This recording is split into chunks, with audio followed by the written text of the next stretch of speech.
Gadis ini sangat aneh. Ia mendeteksi pencuri membobol rumah. Tapi ekspresinya acuh, terus berendam di bak mandi. Pencuri itu terkejut setelah melihatnya. Tak disangka, ia menutup matanya dan terus berendam di bak mandi. Situasi ini membuat pencuri tercengang. "Hei, aku mencuri dari rumahmu. Jangan begitu." Gadis berkata dengan pencuri, "Tolong curi cepat. Ketika kamu keluar, ingatlah untuk menutup pintu." Harry terkejut. Lalu, ia menemukan ada obat-obat di meja. Pada titik ini, dia menyadari bahwa gadis itu akan bunuh diri. Harry melihat stiker di botol obat. Apa, ini adalah antibiotik? Ketika Daisy mendengar itu, dia langsung berdiri. Ternyata dia salah minum obat. Jadi dia segera mencari botol obat lain. Tapi, di pintu lemari obat ada tulisan, "Tolong hargai hidup." Dengan bantuan Harry, dia menemukan botol obat yang tepat. Daisy segera meminum seluruh botol obat. Kemudian kembali bak mandi untuk melanjutkan berendam. Ketika Harry meninggalkan, dia perlahan membantunya menutup pintu. Kemudian ambil semua alat berharga di rumahnya. Ia dengan senang pulang ke rumah. Tapi di tengah jalan, dia menghentikan mobilnya. Setelah perjuangan ideologis, pada akhirnya dia tetap memutuskan untuk kembali ke rumah Daisy. Kemudian membantunya memuntahkan obatnya. Selain itu, dia memeluknya ke tempat tidur untuk beristirahat. Dia hendak meninggalkan. Dia takut sesuatu yang buruk akan terjadi di tengah malam. Jadi dia memutuskan untuk tinggal di sini sampai gadis itu bangun. Dia sangat nyaman menginap di villa ini. Nikmati semuanya di sini. Enak banget, punya banyak uang. Dia baik makan popcorn maupun menonton film. Pada waktu ini, Daisy bangun. Dia menyadari dia belum mati. Lalu turun dengan kecewa.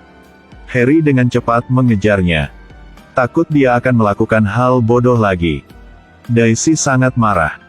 Dia memperingatkannya untuk tidak ikut campur dalam urusannya. Lalu, ia minum benik anggur. Sejenaknya, suasana hati Daisy juga berangsur-angsur stabil. Harry bertanya pada Daisy mengapa dia menganggap enteng nyawanya. Ternyata, dia baru saja putus dengan pacarnya. Karena putus asa. Itu sebabnya dia ingin bunuh diri. Untuk membantu Daisy sepenuhnya menyingkirkan pikiran bunuh dirinya, Harry menonton film bersamanya. Lalu Daisy mengantuk. Dia bersandar di bahunya. Tanpa sadar tertidur. Momen ini memang hangat. Harry merasa sangat tersentuh. Ini pertama kalinya ia merasakan perasaan ini. Dengan menghibur dari Harry, suasana hati Daisy juga berangsur-angsur stabil. Keesokan harinya, dia memasak sarapan untuknya. Ketika Daisy bangun, hal pertama yang dia lakukan adalah memeriksa HP-nya. Dia masih menunggu SMS dari mantan pacarnya. Tapi dia tidak mengingatnya. Tidak dalam suasana hati yang baik, Daisy ingin Harry segera keluar dari rumahnya. Tapi Harry takut dia akan bunuh diri lagi. Jadi dia berkata dia akan pergi setelah dia membantunya memasak sarapan. Jika setelah makan, Daisy masih memutuskan untuk bunuh diri, maka dia akan segera meninggalkan. Tak cara yang lain. Daisy telah setuju. Mereka pergi keluar untuk membeli bahan-bahan bersama. Sepanjang jalan, keduanya menikmati pemandangan yang indah bersama. Menikmati keindahan alam. Suasana hati Daisy telah membaik. Keduanya mengobrol dengan gembira seperti pasangan yang sedang jatuh cinta. Tapi setelah mereka pulang, ekspresi Daisy berubah muram lagi. Dia dengan panik mengirim SMS kepada mantan pacarnya lagi. Meskipun ia sangat marah, tapi tetap memohon mantan pacar untuk kembali padanya. Dia sedih banget. Sekaligus, Harry diam-diam membuat makan malam untuknya. Dia memintanya untuk berganti pakaian. Bahkan jika kamu ingin bunuh diri, kamu harus cantik. Daisy merasa bahwa kata-kata Harry sangat benar. Jadi dia pergi ke ruang pakaian. Memilih gaun yang ia sukai. Lalu dia mengepang rambutnya dengan rapi. Oleskan lebih banyak maskara. Wah, cantik sekali. Ini adalah pesta terakhir dalam hidupnya. Pasti harus sedikit lebih formal. Karena itu, Harry juga mengambil jas yang dia curi. Keduanya memandang-pandang. Dan tersenyum. Di bawah cahaya lilin yang hangat. Semuanya memang romantis. Daisy berkata, hidup tidak berarti apa-apa baginya. Dia merasa ia sungguh gagal. Sejak ia masih kecil, ia belum pernah bahagia. Harry mendengarnya mengatakan itu dan segera mengundangnya untuk menari. Dan bermain catur dengannya. Lalu melompat ke kolam dan bersenang-senang bersama. Dia menikmati malam yang bahagia. Harry hanya ingin membuktikannya padanya. Hidup ini sangat berarti.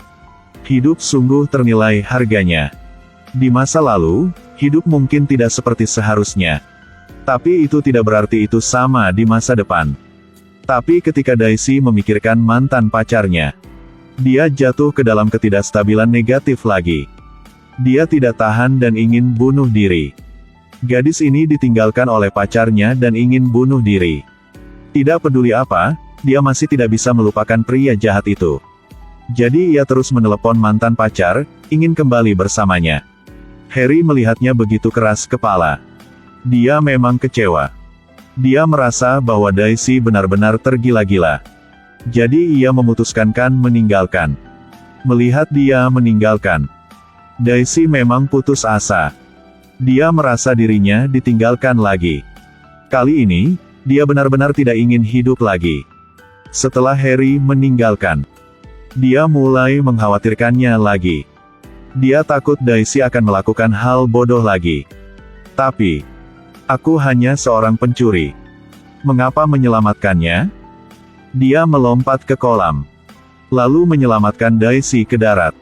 Untungnya, kali ini dia juga lolos dari kematian. Setelah Daisy sadar, Harry membuatkannya secangkir kopi panas. Lalu meninggalkan. Bisakah kamu tetap bersamaku? Kali ini, dia tidak ingin meninggalkan lagi.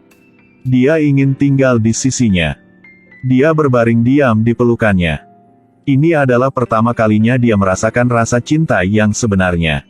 Dia merasa bahagia banget. Malam itu adalah malam paling bahagia untuknya. Saat pagi, dia melihat wajah Daisy penuh dengan manisnya. Harry sepertinya telah menemukan arti hidupnya yang sebenarnya. Dia memutuskan untuk tidak mencuri lagi. Tapi pada waktu ini, mantan pacar Daisy membawa sahabatnya pulang ke villa. Setelah bertemu mantan pacarnya, dia kehilangan kendali lagi. Dia berkata dengan Harry, Daisy menderita gangguan delusi. Villa ini bukan miliknya. Dia adalah pemilik sebenarnya dari itu. Tapi Harry masih tidak ragu untuk memihak Daisy. Dia juga menghiburnya. Beranilah menghadapi kenyataan. Melihat melalui kejahatannya. Kali ini, Daisy tidak ingin menjadi pecundang lagi. Dia menghadapi mantan pacarnya dan mengutuknya. Setelah melampiaskan amarah, dia dengan nyaman meninggalkan bersama Harry. Setelah Harry mengantarnya ke rumahnya. Akibatnya, ia menemukan bahwa rumah ia dibobol. OMG. Dia belum mencuri barang orang lain. Nah, semua barang di rumahnya telah dicuri. Untungnya dia telah mencuri pacar. Wah, hal ini memang hebat. Lalu dia pergi ke dapur untuk memasak sarapan untuknya. Setelah menonton film ini, dapat dikatakan bahwa Harry menyelamatkan Daisy. Itu juga menyelamatkannya dalam masalah cinta. Tapi cintanya sangat indah, sangat mulia, tidak seperti Daisy yang kehilangan dirinya karena cinta. Cinta yang indah adalah ketika keduanya berkultivasi bersama. Membuat keduanya lebih baik bersama.